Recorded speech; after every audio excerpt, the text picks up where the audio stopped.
me a Parsha story.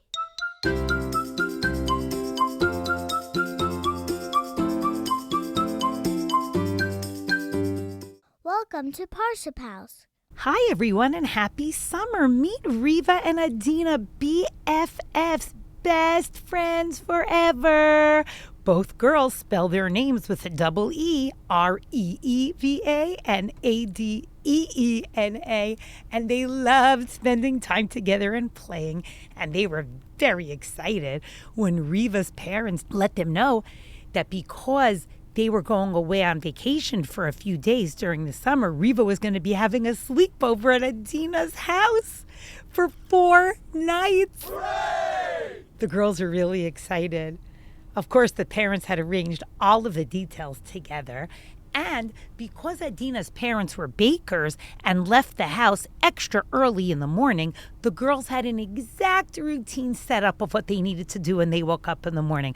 Wash up, get dressed, daven, eat breakfast. They had choices of a few games to play. And they wouldn't be alone because Adeena's older siblings would be at home with them. Reeva always knew that bakers had to wake up very early in the morning to get things ready for their customers.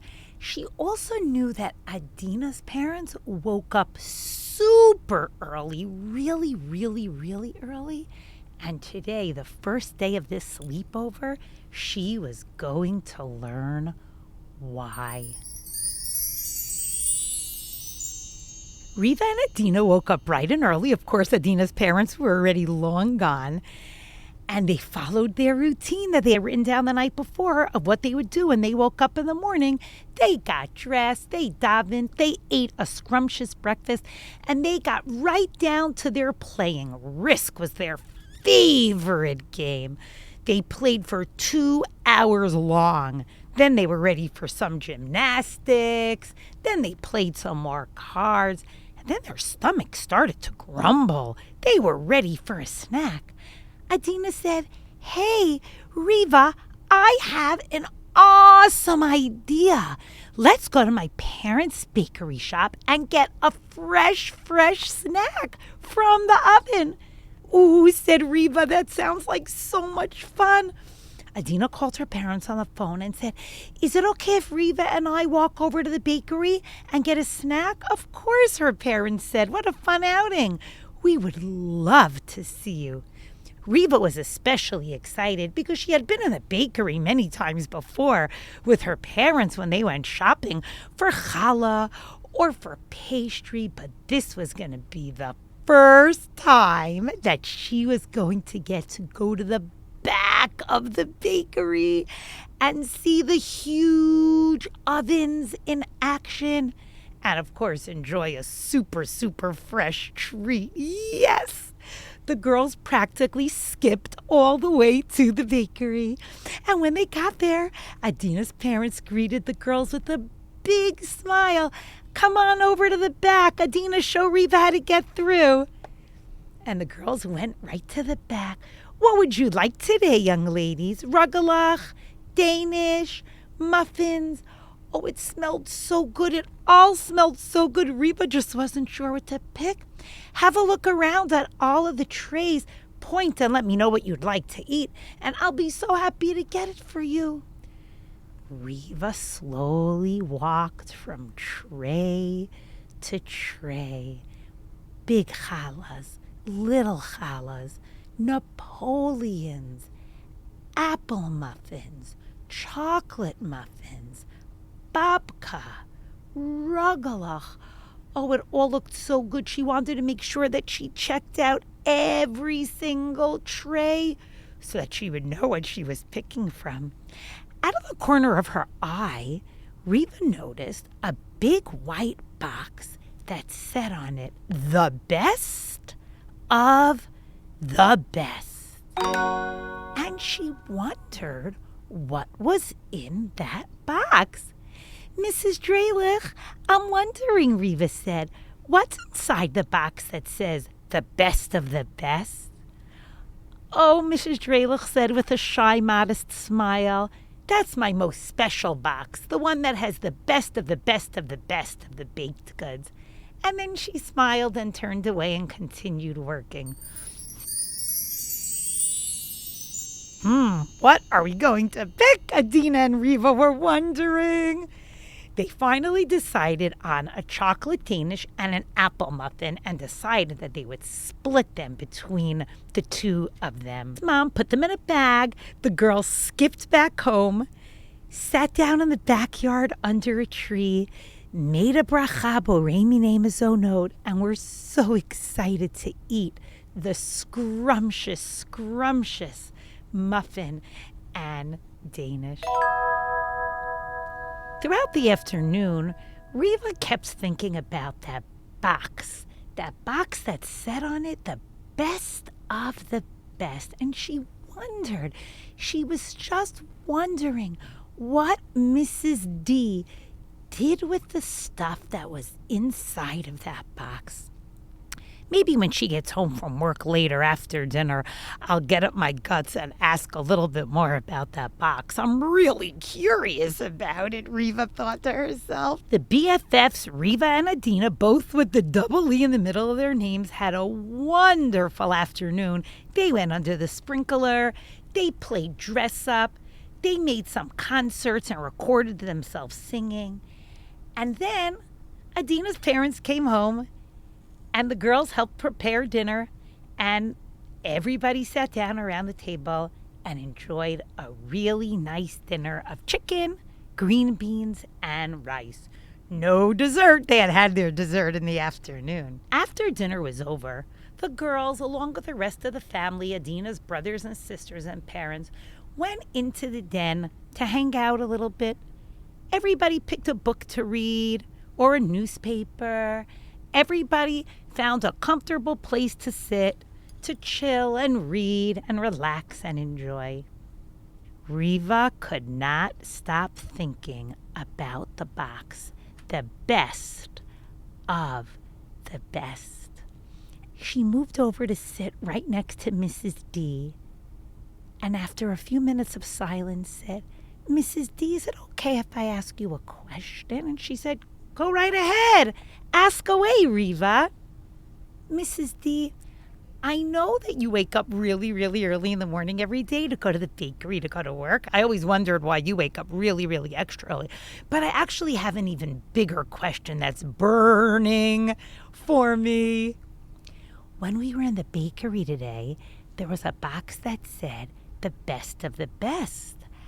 You mentioned that you put the best of the best pastry in there, and I am just wondering, where does it go? What do you do with it afterwards? Does it get sold in a specialty way? Does it get sent to the President of the United States or to the governor or to the mayor of our town? What exactly happens with the stuff that's in the box that says the best of the best?" Mrs. D said, "Reeva, I am so grateful to wake up early in the morning. And you're right, I do wake up extra early. I actually wake up extra early roaring like a lion, strong and excited to jump out of my bed and to start my day with goodness and with as many mitzvot as I can. So I wake up extra early to leave myself extra time for extra baking. And when I go to the bakery, the first thing I do when I get there is I take my beautiful white box that says the best of the best on it, and I set it up on the table. That's the first thing I do when I walk into my bakery shop. Then I turn on the oven, start putting up different doughs and batters, and get to work. And then, throughout the day, anytime something comes out of the oven that looks fantastic, that looks A+++, that looks extra special, I set it aside in that box. And then, in the afternoon, I take the contents of that box and I make sure to give it to people in our neighborhood who don't have enough money to buy baked goods from our bakery shop. I don't want to give away the leftovers at the end of the day. I like to look for the best of the best of the best starting from early in the morning so that whoever needs my help will feel so good about what they're getting, will feel important, and won't feel like they're getting leftovers that we didn't sell anyway. And that's why I like to wake up extra early, because then I get a head start on baking extra stuff. And this way, I can get the best of the best out to people in the middle of the day. Reeva enjoyed the rest of her stay at Adeena's house with her family and was forever grateful to Mrs. D for sharing with her about the best of the best box.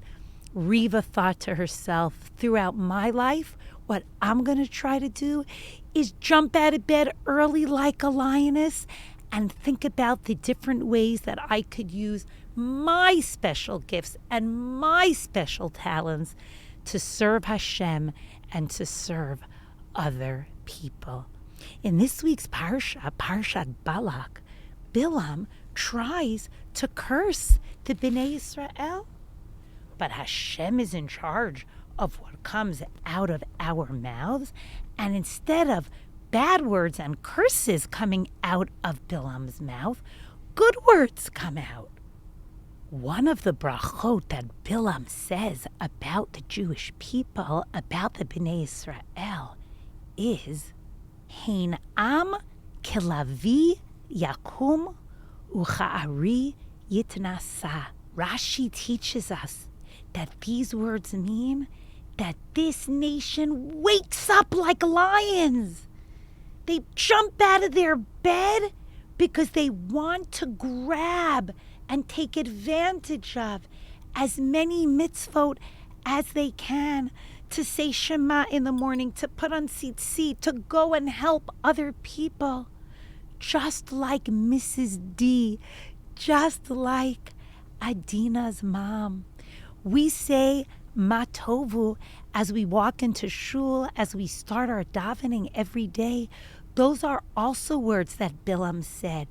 Those talk about our respect for privacy, that when the Bnei Israel lived in the desert, even though their tents were close to one another, the entrances didn't face one another. And that reminds us about how we should act.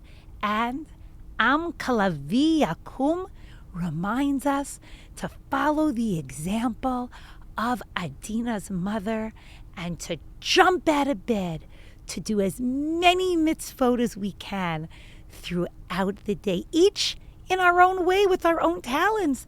Things that come easily for us, we should do lots and lots of those, and even things that require a bit of a stretch. I hope that our efforts to try to do this and to bring this lesson into our lives will serve as a zechut for our beloved chayalim and all of our brothers and sisters in Israel. Shabbat Shalom.